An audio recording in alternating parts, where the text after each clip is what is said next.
The Carthaginian religion. Okay, this is not a Carthage Part 5 video. Oh, this is I did a vid in my first Carthage video. Oh, I talked a tiny bit about the Carthaginian religion. So, but then I found some stuff I could research with it. So, then I found some stuff I could research on more of the Carthaginian religion. It's a bit confusing and it's still not that in depth, but it's more in depth than what I said in my first Carthage video. Let's get ready. Okay, before I talk about the Pantheon and the religion in general, I just kind of gotta tell you some things. Okay, like I said in my first video, Carthage was founded by the Phoenicians, and that's where they got their religion from. First, some gods in their religion fell, another rise. But it was a polytheistic religion. It happens all the time. And the Phoenicians actually had the Baal, or Lord of the city, of each city-state. But that would eventually become but later, that would actually become a god. I'll tell you about that. And it just transitioned, and it went from the Carthage. And actually, it wasn't fully Carthaginian. There were Greek, Sicilian, Sardinian, Italian, Libyan, Median. Everyone had a tiny bit of influence on them. They even adopted They adopted the meter, the Greek goddess of agriculture, and Isis, the wife of Horus, and I forgot what she was the goddess of. But then they actually fused but then some Greeks fused one of their god, Hercules. Yes, Hercules. He was a god. Read more mythology. He actually, with one of their gods, Melilart, because they both were adventurers and stuff. So don't ask me. I didn't make the religion up. Okay, now on to the actual Carthaginian religion. I'm mainly going to talk about the Pantheon, but I will talk about the other stuff too. Okay, this is just on the main Pantheon. I've already told you a bit about it. Like Melilart was fused with Hercules, and they actually adopted it, the meter, the goddess of agriculture, from the Greeks, and Isis from the Egyptians. So first I'll talk about the two-head god/goddesses. Okay, there was Baal, but he had, like I said, that's also a title that they used for certain gods. That's in the Phoenician religion, but there are actually many versions of him. The ruling one was depicted to be a god of rebirth, life, fertility, and light. Pretty good. Yeah. And then most people think Tanit, she has two forms. One is a lion goddess, who's basically the sidekick of, like, the partner of one of the main Baals, and sometimes he's just depicted like I did in my Carthage video, my first Carthage video.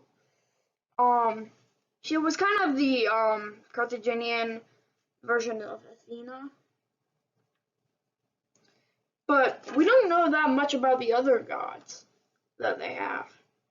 Some gods we know, we don't have that too many stories because the people who wrote down the pantheon were non-Punic, aka they weren't Carthaginian. So, but we know some, so we usually pair these gods with other kinds of gods. For example, there's Hootis, the god of the new moon, kind of like Hecate, the goddess of the dark side of the moon, and Kesed, the goddess of the full moon, kind of like Selene or Artemis, depending on which you believe is the right translation. And then but some were just kind of their own thing. They weren't, you can't really refuse them. Like Eshmun, well, there is a god for kind of Eshmun, but I forgot his name, is a god of healing, beauty, and love. Kusar is the god of the dead.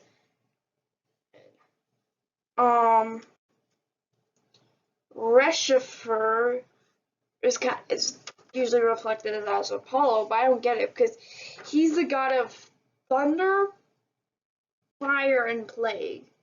He's the god. Apollo is the god of plague, sure, but he's not the god of thunder or fire. So I think that's a bit weird. So we don't know that too much about it. Yeah, but we know they had a ton of gods. And I wish that maybe it's just as maybe the Romans adopted a few of their gods from the Carthaginians and we don't know about it. Like there's maybe their Roman god of flatulence or feces. And those are legit Roman gods, I swear. I'm probably going to do more videos kind of like this. Now let's talk about the bureaucracy. And that may sound weird and lame and boo, that sucks, bro. But I just kind of have to talk about it a little. Okay. At the top, there were the chief priests. They were in charge of all of the Carthaginian religion. They didn't decide who you had to worship, they were just in charge. Then they had priests, they were in charge of individual temples. Then they had their acolytes, which were kind of like the religious helpers. Then there were workers who weren't like slaves, but they just did jobs. They were kind of like the acolytes, but they mainly did labor, and they did get paid, I think. They were like butchers, clerks. I bet they had interns. That would make a good comedy sketch. And then there was basically the PTA, which was basically kind of like support your religion stuff. Most people in the higher ranks, like the chief priest and the head priests, were from rich families. But everyone else, so I think it's cool that none of them were technically like laborers, like you would see with the with something like with other polytheistic religions. I think that's cool.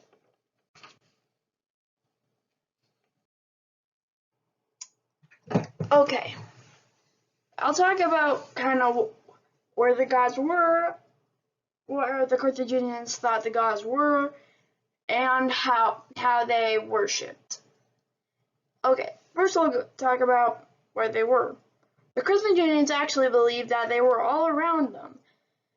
So they considered, especially rivers, streams, and lakes, sacred places. So that's why they probably be protesting about about global warming and stuff right now if they were still around. And but now it's time to talk about a bit about worship. They mainly worship when something bad happens. Some people would pray. That was a good option. They would pray, say the God's name, and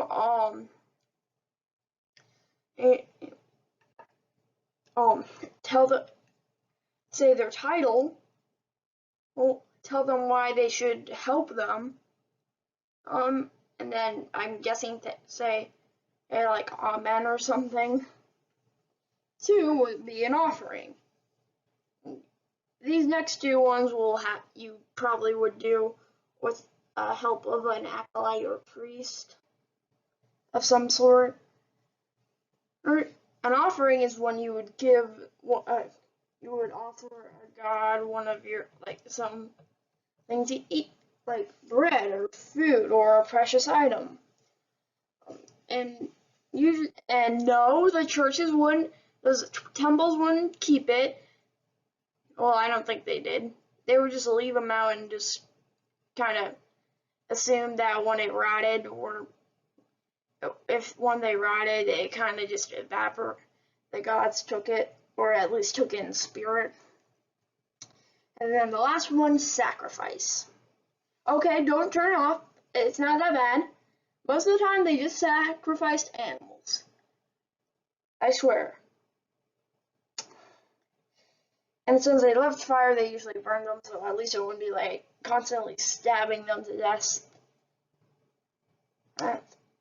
And they did occasionally use human sacrifices, and they would only do it if it was really, really necessary. Like 90% of the population is dying. Then they would do it. Yep.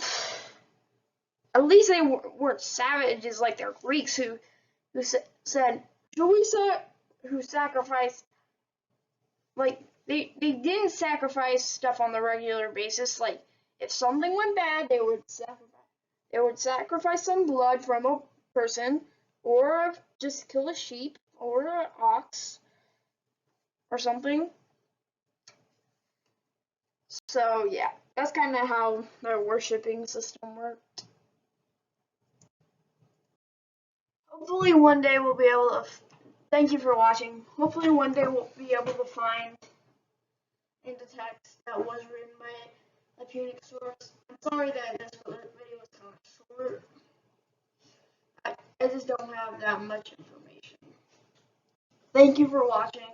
Please like and subscribe, and watch my other videos.